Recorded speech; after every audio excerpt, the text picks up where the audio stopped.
भंडारा गोंदिया जिला वासियों के लिए खुश खबर है।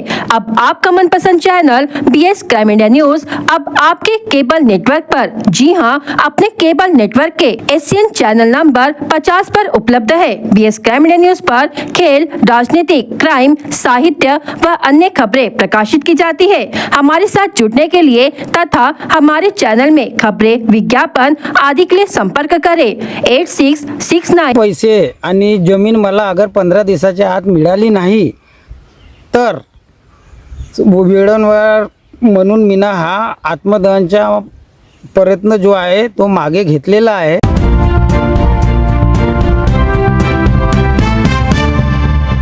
BS क्राइम इंडिया न्यूज के खबर का इम्पैक्ट।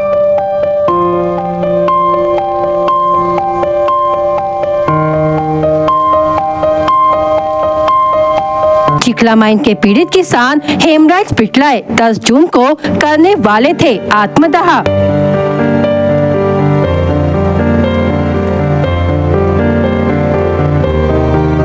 9 के लिए थक चुके थे। 13 वर्षों से सरकारी दफ्तरों के चक्कर काट के।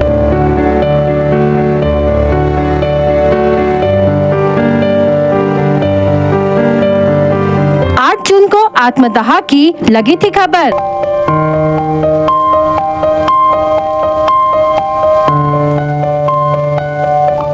आत्मदाह के एक दिन पूर्व 9 जून को पुलिस प्रशासन ने की दोनों पक्षों के बीच मध्यस्थता।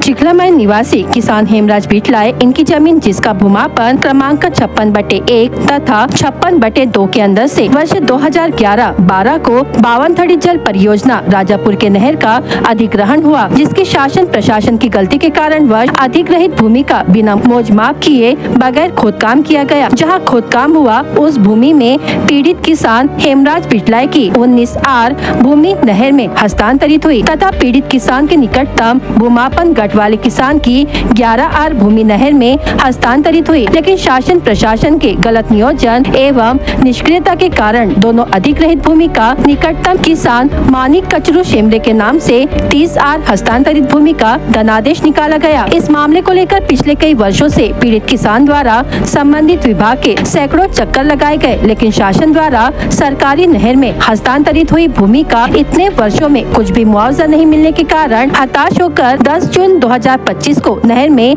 हस्तांतरित हुई भूमि पर सुबह 11 बजे आत्मदाह करने का निर्णय लिया गया था, जिसकी जानकारी संबंधित विभाग में तथा पुलिस स्टेशन गोपरवाही तथा सरपंच चिखला माइन को दी गई थी। लेकिन आत्मदाह के एक दिन पूर्व गोपरवाही पुलिस द्वारा हेमराज पिटलाय एवं मानिक शेमरे के बीच ग्राम के पंचों के बीच मध्यस्थता करवाकर आत्मदाह को लंबित किया गया, जहां पीड़ित किसान हेमराज पिटलाय को अधिग्रहित भूमि मानिक शेमरे द्वारा दी जाना, बदले में मानिक शेमरे को मुआवजे के धनादेश की राशि तथा पिछले 12 वर्षों में मानिक शेमरे द्वारा हेमराज पिटलाय की भूमि पर खेती की उसके मुआवजे के रूप में हस्तांतरित भूमि का धनादेश मिलने के पश्चात हेमराज पिटलाय को 1 लाख रुपयों की राशि देना तय हुआ। अगर यह कार्रवाई आने वाले 15 से 20 दिनों में नहीं हो पाती, ऐसी अवस्था में हेमराज पिटलाय द्वारा आत्मदाह करने की शासन प्रशासन को चेतावनी दी गई है। दशरथ बिटले, राहणार चिखला, तहसील तुमसर, जिल्हा भंडारा। माझी शेती नहरामध्ये गेल्या कारणानं मी 10-12 वर्ष झाले त्यांच्या मागे फिरू थकून गेलतो, म्हणून मीना 10 तारखेला आत्मदहनचा निर्णय घेतला होता नहरावरच। त्या कारणास मध्यस्थता घेऊन ठाणेदारांनी पोलीस प्रशासनाने दोन्ही शेतकऱ्याला सोबत बोलवून ज्याच्यासोबत माझे जमिनीचे ज्याच्या नावानं पैसे निघाले आहेत त्याला बोलवून दोन्हीची मध्यस्थता करून गावच्या पंचासमोर आपसी समझोता घेतला आणि त्या माणसानं म्हणला का मी ह्याची 3 एकर 85 डिसमिल जो जागा आहे ते मोजमाप करून काढून देऊन आणि पैसे मिळाल्याच्या नंतर जमिनीच्या मोबदला म्हणून 1 लाख रुपये आम्ही तुम्हाला वापस परत करू। हे पैसे आणि जमीन मला अगर 15 दिवसाच्या आत मिळाली नाही तर वेळेवर म्हणून मीना हा आत्मदहनचा प्रयत्न जो आहे तो मागे घेतलेला आहे आणि हे पैसे आणि मला माझ्या 15 दिवसाच्या आत जमीन मिळाली नाही तर आणखी 15 दिवसाच्या बाद मी हा निर्णय घेणार आहे।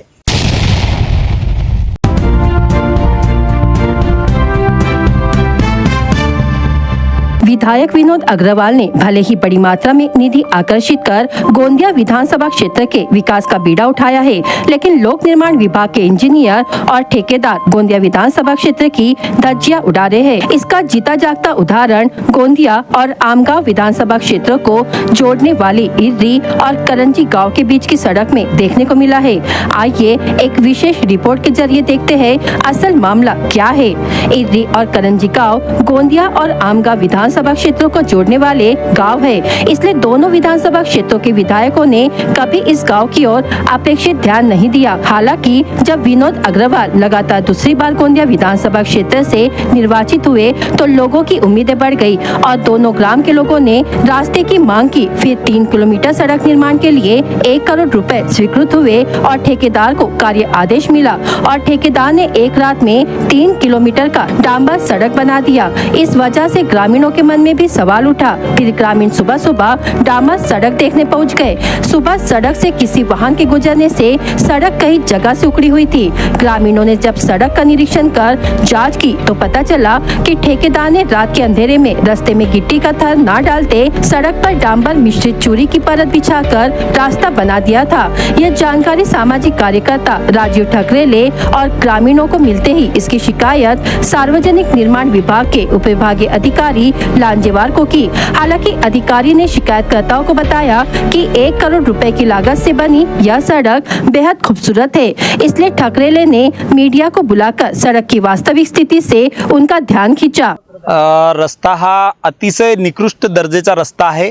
तुम्ही बघितल्या साध्या पायाने जर उखरलं तर हा रस्ता उखडून राहिला आहे आणि तुम्हाला सांगतो हा एक्झिस्टिंग WBM रोड होता, बिटुमिन रोड होता, त्याच्यावर यांनी पहिले बेस कोर्स रोड लेअर टाकायला पाहिजे होता, तो कुठेही दिसून नाही राहिला आणि हा वीरिंग कोट जे टाकलेला आहे हा वीरिंग कोटही कमीत कमी 50 mm चा राहायला पाहिजे, पण इथं साधं 20 mm सुद्धा दिसून नाही राहिला। तुम्हाला सांगायचं झालं तर ज्या इंजिनियर लांजेवारसी PWDचे डेप्टी आहेत त्यांच्याशी बोलल्यावर त्यांनी सांगितलं की माझ्या हिशोबाने रोड एकदम ओके आहे। तुम्हाला जर काहीतरी चूक दिसत असेल तर तुम्ही मला सांगा। म्हणजे एक डेप्टी लेवलचा जर इंजिनियर असा बोलत असेल आणि तो रस्ता पायाने उखडत असेल, हा किती मोठा भ्रष्टाचार आहे आणि हा महाराष्ट्रासाठी या गोंदिया विधानसभासाठी किती दुर्दैवाची गोष्ट आहे। आणि सर्वात मोठी गोष्ट म्हणजे जेई सोबत जेव्हा बोललो ते म्हणाले की आमदार साहेबांनी निधी खेचून आणली आणि आमदार साहेबांच्या वाढदिवसावर आम्ही हा रोड बनवला आणि हा रातच्या काळोख्यात हा रोड रस्ता बनवण्यात आला। आणि तुम्हाला सांगतो जनतेच्या आमदाराच्या वाढदिवसावर गोंदिया विधानसभाच्या इर्री व आमगाव विधानसभाच्या करंजी गावच्या जनतेसाठी हे भेट व्हायला पाहिजे होती, पण ही जनतेच्या आमदाराच्या वाढदिवसावर ठेकेदार आणि अधिकाऱ्यांसाठी भेट आहे। कारण यांनी ह्या कामात फक्त 10 ते 15% निधी खर्च केली, 85 ते 90% निधी यांनी भ्रष्टाचारात कमवली, म्हणून ही ठेकेदार आणि अधिकाऱ्यांची भेट आहे। माझी आमदार साहेबांना विनंती आहे, माझी शासन प्रशासनाला विनंती आहे की ह्या भ्रष्टाचाराने आमच्या गोंदिया विधानसभाचा गोंदिया जिल्ह्याचा नाव खराब होऊन राहिला, म्हणून ह्या ठेकेदारावर आणि ह्या अधिकाऱ्यांवर त्वरित कारवाई करून ह्या भ्रष्ट अधिकाऱ्याला सस्पेंड करायला पाहिजे आणि जो ठेकेदार आहे त्या ठेकेदाराची लायसन रद्द करून ऐसा भ्रष्टाचार भविष्यात हो नए याची दक्षता घ्यायला। जिस रात ये डांबर सड़क बनी उसके अगले दिन विधायक विनोद अग्रवाल का जन्मदिन था, इसलिए गांव वाले भी खुश थे कि आजादी के बाद पहली बार उनके गांव में डांबर की सड़क बनी है। लेकिन रास्ता देखकर वो भी हैरान रह गए। इसकी शिकायत गांव वालों ने विधायक विनोद अग्रवाल से की, इसलिए यह देखना दिलचस्प होगा कि गोंदिया विधानसभा क्षेत्र के विधायक विनोद अग्रवाल खुद इर्री और करंजी गाँव को जोड़ने वाली सड़क का निरीक्षण करने जाते हैं या नहीं और दोषी अधिकारी और ठेकेदार के खिलाफ कार्रवाई करते हैं या नहीं, यह देखना दिलचस्प होगा।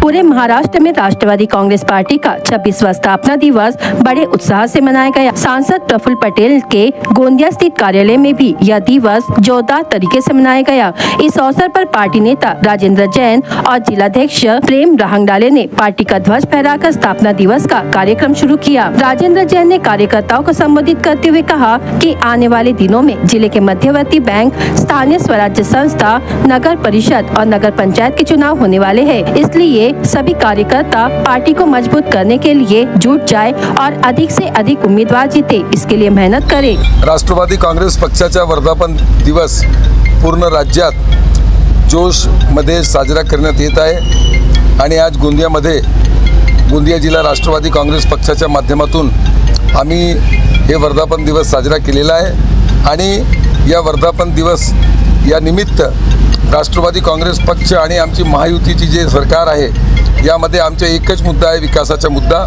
महाराष्ट्राला पुढे घेण्यासाठी राष्ट्रवादी काँग्रेस पक्षामधून आणि आज या वर्धापन दिवसाच्या निमित्ताने आम्ही सर्व राज्याचे लोकांना, देशाचे लोकांना शुभेच्छा देतो आणि राष्ट्रवादी काँग्रेस पार्टी विकासाच्या मुद्द्यावर समोर जाणार। जब उनसे यह पूछा गया कि कार्यकर्ता दोनों गुटों की राष्ट्रवादी कांग्रेस को एक साथ लाने की मांग कर रहे हैं, तो इस पर उन्होंने साफ कहा कि लोग कुछ भी मांग सकते हैं, लेकिन हमारी पार्टी उप मुख्यमंत्री अजित पवार, सुनील तटकरे, छगन भुजबल और सांसद प्रफुल्ल पटेल के नेतृत्व में मजबूती से खड़ी है। कौन क्या कहता है उस पर ध्यान देने की जरूरत नहीं। सभी कार्यकर्ता पार्टी के प्रति निष्ठावान रहकर काम करें। लोक काही मागणी करू शकतात, मागणी करणं वेगळं आहे, पण राष्ट्रवादी काँग्रेस पार्टी कोणत्याही पद्धतीमध्ये अजितदादा पवार आणि प्रफुल्ल पटेल साहेब, तटकरे साहेबांच्या नेतृत्वामध्ये, भुजबळ साहेबांच्या नेतृत्वामध्ये काम करत आहे आणि आम्ही आपली स्वतःची ताकदवर राष्ट्रवादी काँग्रेस पार्टी उभी आहे। कौन काय म्हणते त्याच्याशी आमचं काही घेणं देणं नाही। कार्यक्रम में बड़ी संख्या में कार्यकर्ता मौजूद थे। उन्होंने एक दूसरे को स्थापना दिवस की शुभकामनाएं दी और सांसद प्रफुल्ल पटेल के नेतृत्व में पार्टी के साथ मजबूती से खड़े रहने का संकल्प लिया।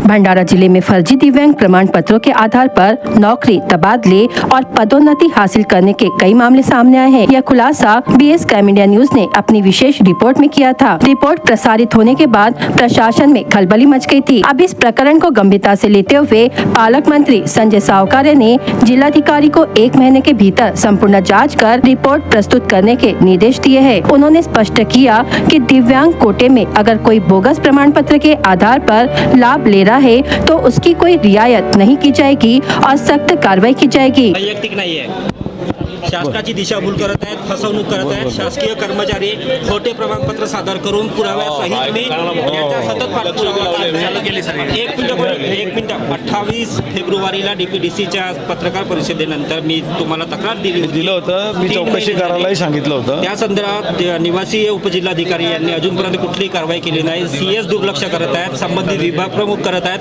SDO करत आहेत। यावर त्या बोगस अपंगांना आपण पांघरून टाकत आहोत की यांना आपण पोसत आहोत।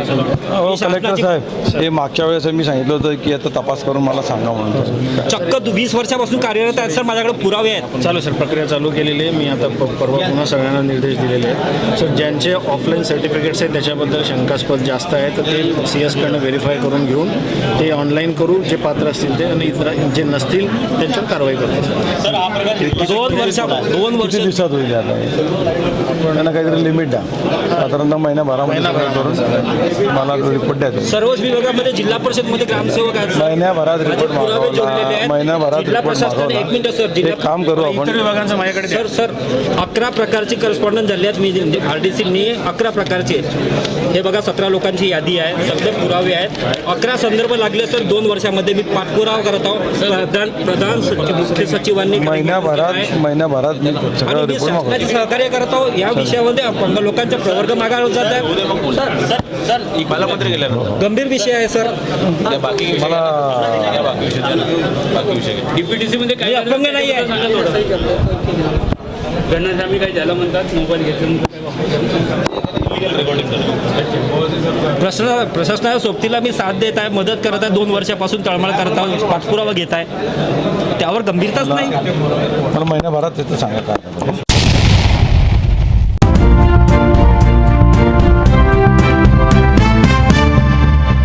मृतक के परिजनों ने किया चक्का जाम।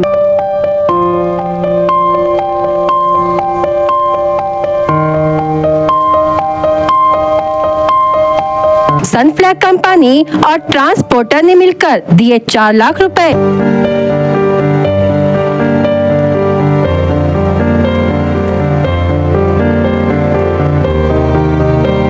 मामला पालगांव में हुई दुर्घटना का।